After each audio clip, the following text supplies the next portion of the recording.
final film we're looking at today is on Netflix, and it's called Heart of Stone. And this stars that plain girl. What's her name? Gal Gadot. And she plays a character called Rachel Stone, who's somebody who's undercover with an MI6 team, but who actually works for a secret global organization called the IMF. No, sorry, correction. That's the Charter. But thankfully, they have a powerful AI to assist them in their work. The AI can predict the future, and it can hack into any global system, and it's called the Entity.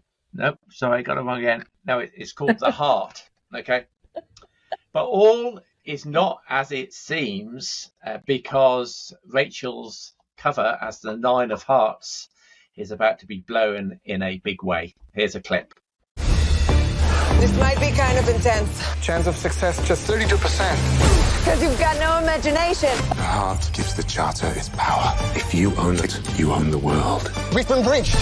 And now you answer to me. I'm coming for you. So, have you both seen this one? I haven't seen this one. No, I've not had the Oh, you've pleasure. not seen this one? No, I you've didn't not get a seen chance to see it either. It's just myself and Scott. So let's hear what Scott made of Heart of Stone. Heart of Stone is a spy thriller that was released on Netflix, and it stars the likes of Gal Gadot and Jamie Dornan in the lead roles.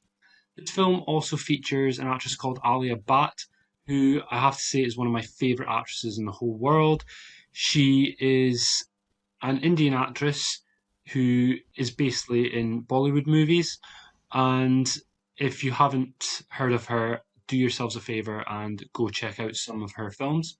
This movie takes a lot of inspiration from the likes of the James Bond franchise, the Mission Impossible franchise, and even the Fast and Furious franchise as well.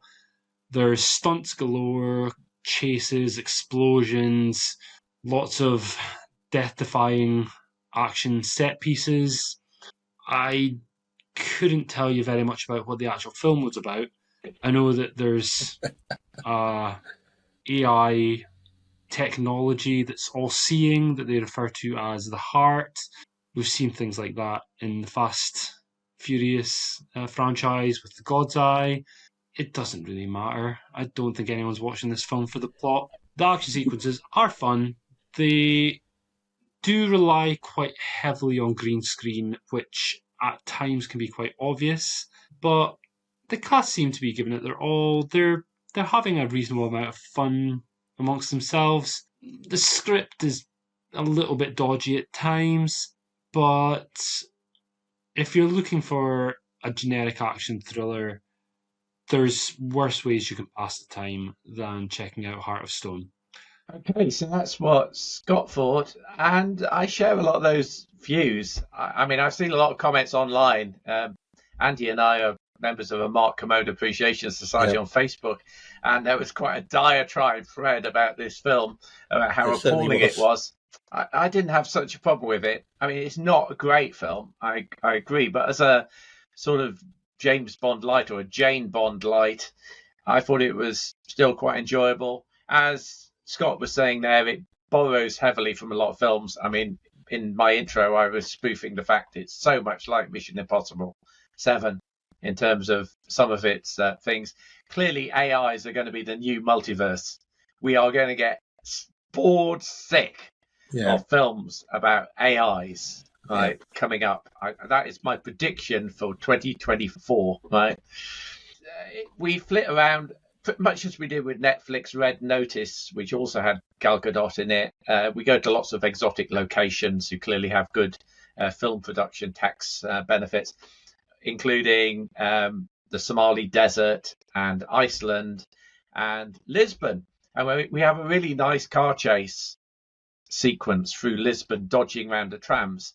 And I had to laugh at that because in my Mission Impossible review, and I think I mentioned it on the podcast a few weeks ago, I said, can't they find somewhere other than Paris or Rome to have a car chase? And I don't think I actually mentioned Lisbon on the podcast, but I mentioned it in my review that said lots of great cities like Lisbon, Barcelona, Madrid, right? And blow me, the film that I sit down and watch has this great car chase through Lisbon. So tick, right? So I like that.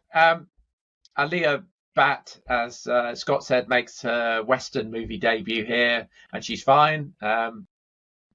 Negatives for me, I say it stole from a lot of films. It steals from Moonraker, the opening of Moonraker with the parachuting, 2 people, 1 parachute thing.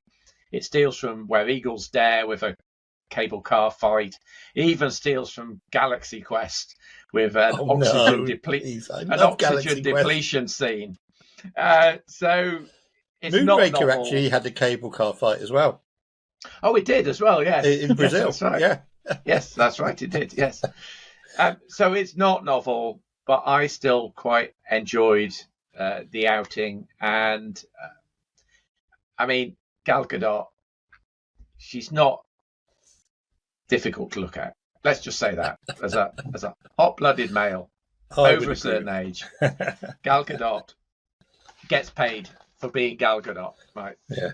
Not the best actress in the world, but she's she's very good. She's very good in a tight-fitting ski suit, throwing herself around ski slopes. Not that she ever did, right?